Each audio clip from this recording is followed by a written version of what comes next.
Welcome to another episode of the Late Late Aesthetic Show with me, Vanessa Lana Brown.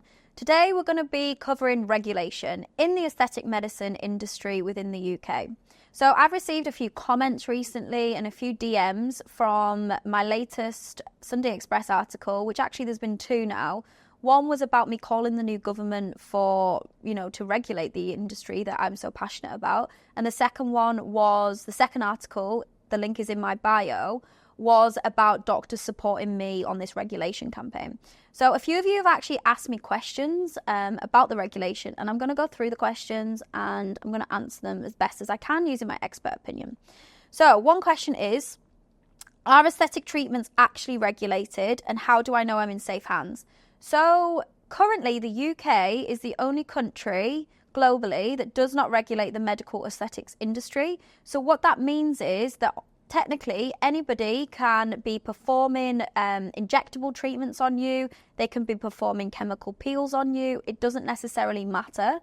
Somebody can go on a one-day training course and they can then class themselves as an aesthetic practitioner. For me, I think that's completely ludicrous.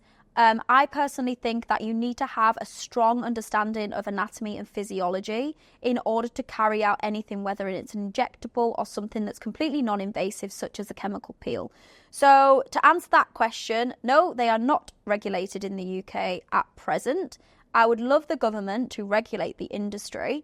One thing I would advise is you can know if you're in safe hands by doing your research and researching the clinic and researching the practitioner that you choose to visit. Another question is, I've heard stories about unregulated clinics. How can I make sure I'm choosing a reputable provider? One of the things that you can do is do your research, do your due diligence, look at the clinic's website, look at their testimonials, look at their before and after images, and make sure you're having a comprehensive consultation before you start any treatment plan. Is it true that regulation in the aesthetic industry varies by location? What should I be aware of? Yes, so the UK is the only country globally that does not regulate the industry. So you should be looking out for a reputable clinic, not a clinic that's just popped up. You want to be, visiting a clinic that uses quality products, invests highly in their training of their staff, and also uses the top technology that's available in the industry. Another question, is it safe to go for the cheapest option in aesthetic treatments, or is that a red flag for regulation issues? Yeah, it's a major, major red flag. Never make your decision when it comes to your face or your body based on price. That's your health at the end of the day. If it's cheap, ask yourself why it's cheap. Cheap is never good. You need to be investing in your skin, investing in your face, and investing in your body. And that's why you need to choose a reputable clinic. How can I report a clinic if I think they're not following proper regulations? You can contact your local council, or you can contact somebody like SaveFace, and they will be able to take that further. Unfortunately, if the individual carrying out these procedures is a non-medic, they don't really have anybody to answer to.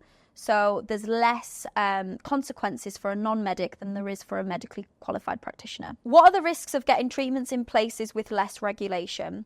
There are quite a lot of complications that could potentially go wrong with an injectable treatment, such as blindness. So you could end up with a guide dog. So that concludes today's podcast. Any questions or any opinions that you may have on the regulation of the medical aesthetics industry in the UK, please put them in the comments section or send me a DM.